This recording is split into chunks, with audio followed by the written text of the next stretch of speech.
প্রাচীন ভারতীয় বিজ্ঞানী পর্ব 11 লেখক সুধাংশু পাত্র। আজকে বলবো নাগার্জুনের সম্বন্ধে। ঠাকুর শ্রী রামকৃষ্ণ ভারী সুন্দর একটি গল্প বলতেন। ছোট্ট পাহাড়ি নদী কলকল ছলছল করে দুষ্টু এক মেয়ের মতো ছুটে চলেছে নিজের খেয়ালে। নদীর এক পাশে পাহাড় আর এক পাশে বিরাট তৃণভূমি। সেই তৃণভূমিতে মেষপালক রোজ মেষ চড়াতে আসে। একদিন এক ক্ষুধার্ত সিংহী পাহাড়ের গুহা থেকে বেরিয়ে এলো নদীর ধারে। দেখতে পেল হৃষ্টপৃষ্ট মেষগুলোকে। লোভে তার জিভ দিয়ে টপ টপ করে জল পড়তে লাগলো। মনে মনে বলল, যেমন করে হোক একটা মেষ আমাকে পেতেই হবে। একটু দাঁড়ালো সে, তারপর ভীষণ এক গর্জন করে লাফ দিয়ে পড়ল নদীর অপর পারে। কিন্তু সে ছিল আসন্ন প্রসবা। নদী ডিঙিয়ে এলো ঠিকই, কিন্তু ধাক্কা সামলাতে পারল না। একটা বাচ্চা প্রসব করে সেই যে মুখ থুবড়ে পড়ে গেল, আর উঠল না। সদ্যজাত মাতৃহারা সিংহ শিশুটিকে দেখে মেষ পালকের অত্যন্ত দয়া হলো। তারপর শিশুটিকে কোলে করে ফিরে এলো বাড়িতে। দিন যায়, মেষ পালের থেকে সিংহ শিশুটিও বড় হয়। মেষের মতো সে ঘাস খায়, মেষের সঙ্গে খেলা করে, মেষের মতোই বন্য পশুকে ভয় পায়। একদিন দৈবক্রমে এক প্রকাণ্ড সিংহ নদীতে এলো জল খেতে। দেখলো এই অদ্ভুত ঘটনা। রাগে তার সর্ব শরীর জ্বলতে লাগলো। তারপর হিতাহিত জ্ঞানশূন্য হয়ে লাফ দিয়ে পড়ল মেষ পালকদের মধ্যে। কিন্তু সে একটিও মেষ ধরল না, ধরে নিয়ে গেল সেই সিংহ শিশুটিকে। শিশুটি ভয়ে থরথর করে কাঁপতে লাগলো। সিংহ অর্জন করে উঠল, হতভাগা, তুই সিংহ হয়ে মেষ পালে দিন কাটাস? সিংহ শিশুটি বুঝতে না পেরে ফ্যাল ফ্যাল করে তাকিয়ে রইল ভয়ে। সিংহ বলল, বিশ্বাস হচ্ছে না? চল ওই নদীর ধারে। জলের ধারে পাশাপাশি দাঁড়ালো দুজনে। প্রতিবিম্বকে দেখিয়ে সিংহ বলল, ওই দেখ হতভাগা, তুইও আমার মতো একটা সিংহ, নীচ মেষ নস। শিশুটি অবাক হয়ে উভয়ের প্রতিবিম্ব দেখল, তবুও ভয় কাটে না। সিংহ বুঝতে পেরে ছুটে গিয়ে নিয়ে এলো এক গাদা মাংস। সেইগুলো তার মুখের কাছে ফেলে দিয়ে বলল, খেয়ে দেখ, ঘাসের চেয়ে কত সুন্দর। সিংহ শিশুটি মাংসগুলোকে একে একে মুখে পুড়তে লাগলো। সত্যই তো অদ্ভুত স্বাদ। এবার তার বিশ্বাস হলো যে সে মেষ নয়, সিংহ। ধীরে ধীরে তার পরিবর্তন দেখা দিল। হঠাৎ ভীষণ জোরে গর্জন করে উঠল সে। সেই গর্জন পাহাড়ের গায়ে ধাক্কা লেগে ছড়িয়ে পড়ল সারা বনভূমি ও তৃণভূমিতে। ভয়ে কেঁপে উঠল বনের পশু, ওপারের মেষপাল। ভারতীয় শিশুরা শ্রীরামকৃষ্ণের সিংহ শিশু। পুরাতন ইতিহাসের স্বর্ণমুকুটে একটিবার যদি নিজেদের প্রতিবিম্ব দেখে, তাহলে সঠিকভাবে চিনে নিতে পারবে। পাশ্চাত্যের মতে বিজ্ঞানে ভারতীয়দের দান অকিঞ্চিৎকর। ভারতে কোনো কালে বিজ্ঞান চর্চা ছিল না, আজও ভালোভাবে নেই। বিশ্বের কাছে ভারত তাই অবহেলিত। কিন্তু পাশ্চাত্যের ধারণা আদৌ ঠিক নয়। এমন একদিন ছিল যেদিন বিজ্ঞানের একমাত্র ধারক ও বাহক ছিল এই ভারতবর্ষ। তাহলে বর্তমানে এই দৈন্য কেন? অবশ্যই এর পিছনে অনেকগুলো কারণ আছে। তবে সবচেয়ে বড় কারণ মনে হয় সুজলা সুফলা এই সোনার দেশটার প্রতি পাশ্চাত্যের নিদারুণ লোভ। এখনও সে লোভ প্রবল।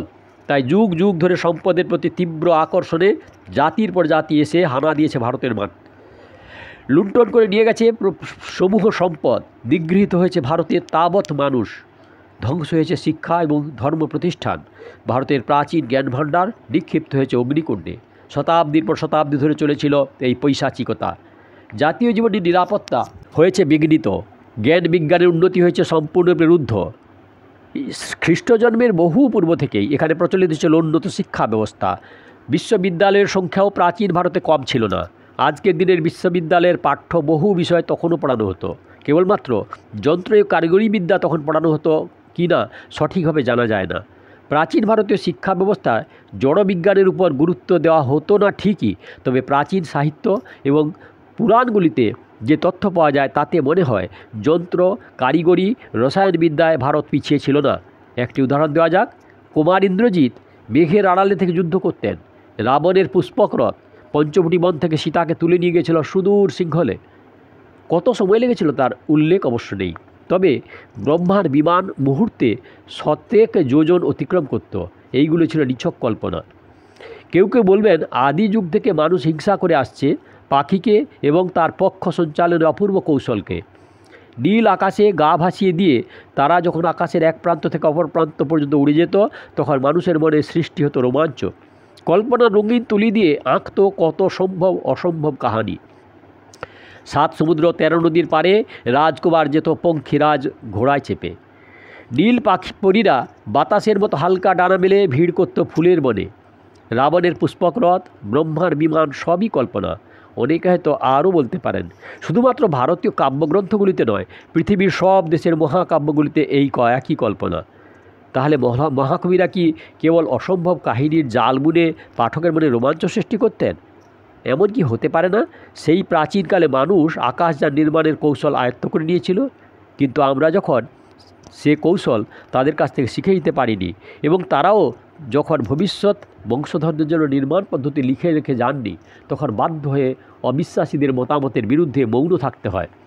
কিন্তু সেই যে অন্ধরাজা ধৃতরাষ্ট্রকে সঞ্জয় শুনিয়েছিলেন কুরুক্ষেত্রের যুদ্ধের বর্ণনা, সেও কি ছিল নিছক কল্পনা? কোথায় কুরুক্ষেত্র আর কোথায় বা কৌরব রাজসভা?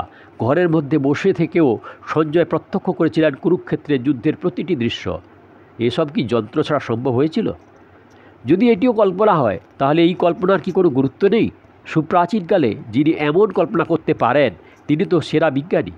ইউরোপের রেনেসাঁ যুগের বিখ্যাত চিত্রকর লিওনার্দো দা ভিঞ্চিকে সবাই বিজ্ঞানী আখ্যা দিয়ে থাকেন, কারণ তাঁর পরিকল্পনার মধ্যে বাস্তবতা অনেকে লক্ষ্য করে থাকেন এবং সেই যুগে তাঁর কল্পনাকে বাস্তব রূপ দিতে অনেকে অনুপ্রাণিত হয়েছিলেন।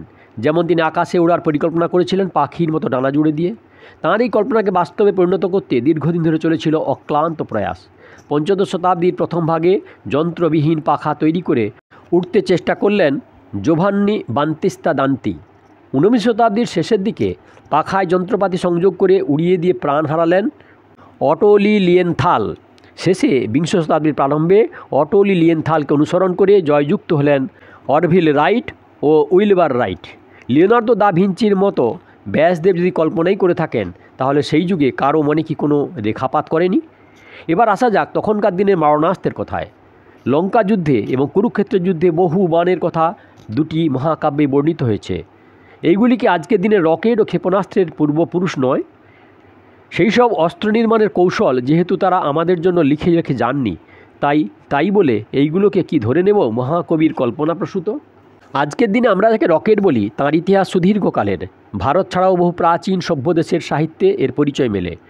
অনেকে অনুমান করেন খ্রিস্টপূর্ব 4th শতকে চীন দেশে এর ব্যবহার ছিল। একাদশ শতাব্দীর চৈনিক লেখক নু চিংসুং এক রকম অগ্নিবাণের উল্লেখ করেছেন, যাকে নিক্ষেপ করার জন্য ধনুকের প্রয়োজন হতো না, কেবলমাত্র বারুদ কক্ষে অগ্নিসংযোগ করতে হতো। আমাদের মহাকাব্য এবং পুরাণগুলিতে অগ্নিবাণের উল্লেখ বহু জায়গায় রয়েছে। সেইগুলি নিশ্চিত রকেট বা হাউই জাতীয় ছিল। মনে হয় সব দেশেই এর অনুশীলন চলেছিল যুদ্ধাস্ত্র হিসাবে। ইতিহাস বলে ত্রয়োদশ শতাব্দীর 4th দশকে মঙ্গলদের চীনারা প্রতিহত করেছিলেন ক্ষেপণাস্ত্র বা রকেট দিয়ে। মঙ্গলদের নেতা ছিলেন দুর্ধর্ষ দিগ্বিজয়ী বীর চেঙ্গিজ খাঁর পুত্র ওগোদাদ খাঁ। আরও উদাহরণ দেওয়া যেতে পারে। 1500 খ্রিস্টাব্দে ওয়ান হু নামে জনৈক চৈনিক রাজপুরুষ রকেটের সাহায্যে আকাশে বিহার করার মানসে 47টি রকেটের মাথায় স্থাপিত বিরাট দুটি ঘুড়ির উপর চড়ে রকেটে অগ্নিসংযোগ করেছিলেন। তিনি পৃথিবীর মাটিতে ফিরে এসেছিলেন কিনা জানা যায়নি, তবে অল্প সময়ের মধ্যে ধোঁয়ার আড়ালে যে অদৃশ্য হয়ে গিয়েছিলেন তিনি, সে বিষয়ে সবাই একমত। এই সব তথ্য থেকে পাশ্চাত্য পণ্ডিতরা মনে করেন রকেট চর্চা চীনাদের কাছ থেকে কালক্রমে ছড়িয়ে পড়েছিল সুদূর ইটালি, ইংল্যান্ড, জার্মান প্রভৃতি দেশে। কিন্তু রকেট নির্মাণ পদ্ধতি প্রথমে ভারতে যে উদ্বুদ্ধ করেছিল, সে কথা তারা মানতে রাজি নন। হাজার হাজার বছর পরে পাশ্চাত্যে রোজার বেকনি রকেট যুদ্ধাস্ত্র হিসাবে ব্যবহার করার উদ্যোগী হয়েছিলেন। ভারতে যুদ্ধাস্ত্র হিসাবে এর ব্যবহার সুপ্রাচীন কাল থেকে আধুনিক কাল, এমনকি ইংরেজ রাজত্বের গোড়ার দিক পর্যন্ত প্রচলিত ছিল। শোনা যায় মহীশূরের বীর কেশরী হায়দার আলী প্রথম মহীশূর যুদ্ধে ইংরেজদের পর্যুদস্ত করেছিলেন রকেটের সাহায্য নিয়ে। তার সুযোগ্য পুত্র টিপু ও শ্রীরঙ্গপত্তমের যুদ্ধে পিতার পথকে অনুসরণ করেছিলেন। রকেট তথা অগ্নিবাণের সত্য যদি স্বীকার করতে হয়, তাহলে অন্যান্যগুলি বা অস্বীকার করি কী করে? বীরশ্রেষ্ঠ কুমার ইন্দ্রজিৎ হয়তো ওয়ানহুর মতো রকেটের সাহায্যে আকাশে উঠতে পারতেন এবং অবতরণের কৌশলও তার জানা ছিল, যা ভগবান শ্রীরামচন্দ্র জানতেন না। মহর্ষি বিশ্বামিত্র ত্রিশঙ্কুকে স্বর্গে চালান দিতে গিয়ে অসুবিধায় পড়েছিলেন। তিনি যে বিরাট যজ্ঞের আয়োজন করেছিলেন, সেই যজ্ঞটি কি রকেট উৎক্ষেপণাগার যজ্ঞের দ্বারাই হোক বা বিশ্বামিত্র সৃষ্ট রকেট দ্বারাই হোক, ত্রিশঙ্কু আকাশে উঠতে উঠতে হঠাৎ এক জায়গায় থেমে গেলেন। উপরে উঠতেও পারলেন না, পৃথিবীতে ফিরে আসতেও পারলেন না। বিজ্ঞানে চূড়ান্ত উন্নতির দিনে আজ আমাদের ভাবতে ইচ্ছা হয়, মহাকাশের সেই বিশেষ জায়গাটির কথা কি ভারতীয় মনীষীগণ বুঝতে পেরেছিলেন, যেখানে পৃথিবীর আকর্ষণ ক্ষমতা একেবারেই শূন্য? পাশ্চাত্য বিজ্ঞান ও সমালোচকগণ ভাবেন এ কেবল কল্পনা কিংবা অন্য দেশের কাছ থেকে ধার করা। এমন কিছু উন্নততর হিন্দু জ্যোতিষীর নাম করলেও তারা নাসিকা কুঞ্জন করেন। পাশ্চাত্য পণ্ডিতগণ কোনো কোনো ক্ষেত্রে এমন অনেক উক্তি করেছেন যা পাঠ করলে ভারতবাসী মাত্রই আত্মসম্মানে ঘা দেয়। বেরি সাহেব বলেছেন, হিন্দু জ্যোতিষ বিজ্ঞান হিসাবে বেশি দূর এগোতে পারেনি। যে দু একটি বৈজ্ঞানিক তথ্য আছে তা ভুল ভ্রান্তিতে ভরা, গ্রিকদের কাছ থেকে না বুঝে গ্রহণ করার ফল। বেন্টলি সাহেব পরিষ্কার বলেছেন, এইগুলি ভারতীয় সাহিত্য জালিয়াতি এত বড় সুবৃহৎ যে এনসাইক্লোপিডিয়া ব্রিটানিকা তাতেও হিন্দু জ্যোতিষের নাম গন্ধ নেই। প্রবন্ধকার যারা, তারা ধরে নিয়েছেন প্রাচীন জ্যোতিষীটা ব্যাবিলনবাসী ও গ্রিকদের একচেটিয়া ছিলেন। না বুঝে একটি জাতিকে কটাক্ষ করা কিংবা তার মর্মে নিষ্ঠুরভাবে আঘাত করা কি পাণ্ডিত্যের পরিচায়ক? প্রাচীনকালের শাস্ত্র আলোচনা করলে একটি জিনিস লক্ষ্য করা যায়, কেবলমাত্র বিজ্ঞানের সাধারণ নিয়মগুলি লিপিবদ্ধ হয়েছে। আবার এমনও দেখা যায় যে বড় বড় বৈজ্ঞানিক গণনায় নিয়মাবলী শ্লোক আকারে গ্রন্থিত হয়েছে, অথচ বিচার বিশ্লেষণের নির্দেশ নেই। বোধ হয় সেই জন্যেই বেরি, বেন্টলি কিংবা তাদের সমধর্মী লেখকদের ধারণা বৈজ্ঞানিকদের তথ্যগুলি পাশ্চাত্যের কাছ থেকে ধার করা। কিন্তু ভারতীয় মনীষীগণ মনে করেন পূর্বে জ্ঞান বিজ্ঞানের মৌখিক প্রসারের প্রচলন ছিল। বিজ্ঞানের বিষয়গুলি যখন অধ্যাপক শিষ্যদের বুঝিয়ে দিতেন, তখন নিয়মটি কেবল শ্লোকের আকারে গ্রথিত করে দিতেন। শিষ্য শ্লোকটি মুখস্থ রাখতেন আর বিচার বিশ্লেষণ অধ্যাপকের কাছ থেকে বুঝে নিতেন। বিভিন্ন গুরুর কাছ থেকে যখন প্রচুর শ্লোক আসতে আরম্ভ করলো, তখন সবগুলি মনে রাখা সম্ভব হলো না। শিষ্যগণ তালপত্র অথবা ভূর্জপত্রে সেইগুলি লিপিবদ্ধ করলেন। পরে রাজনৈতিক কারণে হোক বা বিলাসিতার জন্যই হোক, ভারতীয় বংশধররা জ্ঞান বিজ্ঞানের চর্চা একেবারেই ছেড়ে দিল। বিচার বিশ্লেষণ হলো লুপ্ত। কালের করাল গ্রাস থেকে রক্ষা পেয়ে গেল কেবল শ্লোকগুলি। এখন প্রাচীন পুঁথিপত্রের কথা ছেড়ে দিয়ে কোথাও কোনো নিদর্শন আজও টিকে আছে কিনা দেখা যাক। কালের ভ্রুকুটির উপেক্ষা করে কোনো যন্ত্র বা প্রতিষ্ঠান দীর্ঘকাল টিকে থাকতে পারে না। তবে নিদর্শন যে একেবারে নেই এ কথা ঠিক নয়। মহেঞ্জোদড়ো ও হরপ্পায় যে প্রাক ঐতিহাসিক যুগের সভ্যতার নিদর্শন পাওয়া গেছে, তাতেও দেখা গেছে বিজ্ঞানের দু একটি শাখায় সেই যুগেও ভারত উন্নতি লাভ করেছিল। বিশেষত ধাতুবিদ্যা ও স্থাপত্য শিল্পে সোনা, রূপা ও তামার ব্যবহার তাদের জানা ছিল, হয়তো নিষ্কাশন পদ্ধতিও জানা ছিল। বৈদিক যুগেও ভারত ধাতুবিদ্যা আয়ত্ত করেছিল। মধ্যযুগের উৎকর্ষতা সর্বজন স্বীকৃত। দিল্লির লৌহস্তম্ভের কথাই ধরা যাক। আজকে বিজ্ঞানীরা কলঙ্কহীন ইস্পাত তৈরি করতে হিমশিম খেয়ে যাচ্ছেন, কিন্তু দিল্লির লৌহস্তম্ভে আজও মরিচা পড়েনি। তাছাড়া এমন সুবৃহৎ একটি স্তম্ভ যার জোড়া কোথাও নেই, তেমন একটি স্তম্ভকে নির্মাণ করতে যে কত বড় কারখানা দরকার, সে কথা কেউ একবার চিন্তা করেছেন? তাছাড়া ভারতের প্রাচীন মন্দিরগুলোতে যে লোহার কড়ি বর্গা ব্যবহৃত হয়েছে তাও রয়েছে অক্ষত। এইসব নির্মাণ করার জন্য কি কারখানা দরকার হতো না? কিংবা উন্নত ধরনের লৌহ নিষ্কাশন প্রণালী ভারতের জানা ছিল না? বর্তমানকালে মারুত চুল্লিতে লৌহ নিষ্কাশন করা হয়। 50 থেকে 100 ফুট উঁচু এই চুল্লিগুলো তৈরি করা খুবই কষ্টকর। লৌহ ইস্পাত প্রস্তুতির সমুদয় সরঞ্জাম এখনও ভারত তৈরি করতে সক্ষম নয়। বিদেশের সাহায্য নিতে হয়। কিন্তু সেকালে কোন বিদেশি সাহায্য করেছিল দিল্লির লৌহস্তম্ভ নির্মাণে? কিংবা কোনো ইস্পাত নগরী কি গড়ে উঠেছিল ভারতে? তেমন যদি কোনো নগরী ছিল, তাহলে যন্ত্র ও কারিগরি বিদ্যা যতদূর উন্নতি ছিল তা আজকের যে কোনো ইস্পাত নগরের দিকে তাকালেই বোঝা যাবে। অথবা এমন কোনো সহজ ও উন্নত কারিগরি বিদ্যার প্রচলন ছিল যার ফলে আধুনিক ইস্পাত নগরী পত্তনের প্রয়োজন হতো না। বিষ্ণুপুরের মল্ল রাজাদের আমলে নির্মিত বৃহত্তম কামান দলমাদল আজও রয়েছে অক্ষত। এর শিল্পী সাধারণ এক কামার। ধাতুবিদ্যা তথা রসায়ন শিল্পে ভারত যে এককালে সমৃদ্ধ ছিল সে বিষয়ে দ্বিমত থাকতে পারে না। কলঙ্কহীন ইস্পাত নির্মাণ, লোহা পাথর থেকে লোহা নিষ্কাশন, পেতল, কাঁসা, ব্রোঞ্জ প্রভৃতি সংকর ধাতু প্রস্তুতি হামেশাই প্রচলিত ছিল। চোলাইকরণ, পাতন, ঊর্ধ্বপাতন, পারদ ও অন্যান্য ধাতুভস্ম প্রস্তুতি তৎকালীন রসায়নবিদদের জানা ছিল। মহাবিজ্ঞানী আচার্য প্রফুল্লচন্দ্র তার হিন্দু রসায়নের ইতিহাসে উল্লেখ করেছেন, প্রাচীনকালের রসায়ন বিজ্ঞানীদের পরিচয় বিশেষ জানা যায় না, তবে রসায়নশাস্ত্রের অভিজ্ঞ একজন নাগার্জুনের নাম পাওয়া যায়। নাগার্জুনকে নিয়ে আবার গোলমালের অন্ত নেই। এই নামটিকে ঘিরে যে সমস্ত প্রবাদ প্রচলিত আছে সেইগুলিকে বিশ্লেষণ করে অনেকে প্রমাণ করতে চায় নাগার্জুন নামে অন্ততপক্ষে 4 জন ব্যক্তি বিভিন্ন সময়ে আবির্ভূত হয়েছিলেন। একজন তন্ত্রশাস্ত্র রচয়িতা, একজন রসায়নশাস্ত্রবিদ, একজন চিকিৎসাশাস্ত্রবিদ এবং আরেকজন প্রসিদ্ধ মহাযান শাখার প্রতিষ্ঠাতা দার্শনিক নাগার্জুন। দার্শনিক নাগার্জুনের নাম ভারত বিখ্যাত।